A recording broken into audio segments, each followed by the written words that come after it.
अस्सलामुअलैकुम व्यूअर्स, कैसे हैं? उम्मीद करता हूँ आप सब खैरियत से होंगे।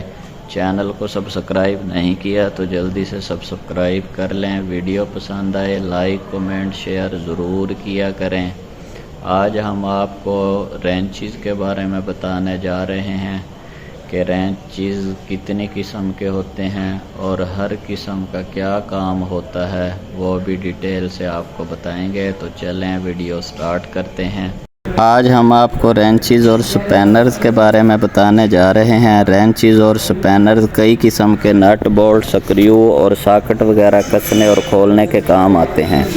चूँकि मशीनों में मौका की मुनासबत से नट और स्क्रू कई और मुख्तलिफ़ किस्म के इस्तेमाल होते हैं, इसलिए रेंच भी इतनी ही इकसाम के बनाए जाते हैं। दस्ती औज़ारों की साख्त में यह बात ज़रूरी है कि वह मज़बूत और हल्के हों, इसलिए ये अक्सर क्रोम, वैंडियम, फौलाद या स्टील के बनाए जाते हैं। ये जो आपको पिक में नज़र आ रहा है, ये है सिंगल एंडेड रेंच। इस रेंच की मदद से सिर्फ़ एक ही साइज़ के नट बोल्ट को घुमाया जा सकता है, जिसके लिए ये रेंच बना होता है। ये सबसे सस्ती किस्म का रेंच है और आम फहम कामों में इस्तेमाल होता है। ये जो आप पिक में नज़र आ रहा है, ये है डबल एंडेड रेंच। इस रेंच को दोनों सिरों पर अलहदा साइज़ के मुंह बने होते हैं, जिनके जबड़ों को रेंच की तरह आगे पीछे नहीं किया जा सकता। इन मुंह में वही नट आ सकेगा जिस साइज़ के लिए ये रेंच बना होता है। दोनों मुंह के दरमियान दस्ता होता है और इसका मुंह 15 दर्जे ज़ाविये पर मुड़ा होता है ताकि कसने की गुंजाइश ज़्यादा मिल सके।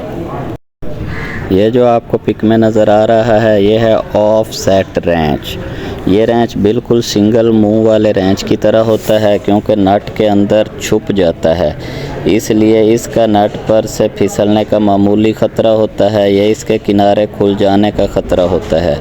इन्हीं वजूहात की बिना पर इसे ख़ास कामों के लिए इस्तेमाल किया जाता है। अब ये जो पिक में नज़र आ रहा है, ये है कम्बिनेशन रेंच। इस रेंच के दोनों ही तरफ मुंह होते हैं। एक तरफ मुंह खुला और दूसरी तरफ बक्स की किस्म का मुंह होता है, जो एक ही साइज़ के नट बोल्ट घुमाने के काम आता है। ये बहुत ज़्यादा इस्तेमाल होने वाला रेंच है, जहां पर नट को घुमाने के लिए जगह महदूद हो और इस रेंच का एक मुंह काम ना कर सके तो दूसरा मुंह बआसानी काम करता है।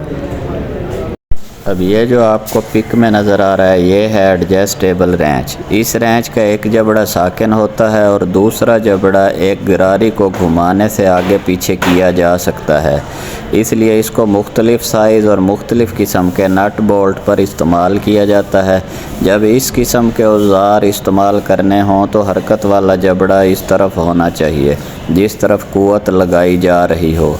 इस तरह रेंच घिसने और फिसलने से महफूज रहेगा।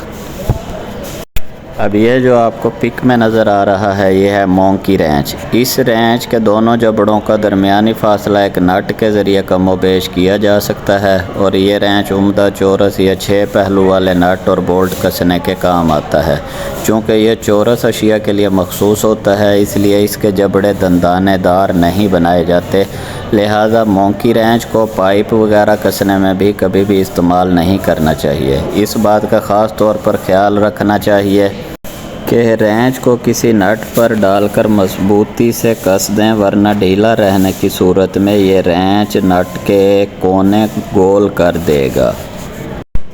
ये है जी सॉकेट सेट। सॉकेट सेट में सॉकेट रेंच कई मुख्तलिफ़ सेटों में एक किट की सूरत में दस्तयाब हैं। हर सेट में लोहे के कई दस्ते और फौलाद से बने सॉकेट होते हैं, जिनके साइज़ अलहदा होते हैं। हर सॉकेट के 2 मुंह होते हैं, जिनमें से एक मुरब्बा और दूसरा मुसद्दस शक्ल का होता है और बाहर की सतह दंदानेदार बनाई जाती है। ये ख़ास तौर पर ऐसी जगह इस्तेमाल किया जाता है जहां आम रेंच इस्तेमाल नहीं किया जा सकता।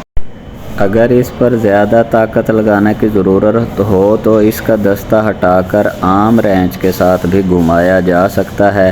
ये रेंच मोटर साजी और पेचीदा मशीनरी को जोड़ने के काम आते हैं। अब ये जो आपको पिक्चर में नज़र आ रहा है, ये है टॉर्क रेंच। मखसूस हद तक नट बोल्ट कसने के लिए टॉर्क रेंच इस्तेमाल होता है।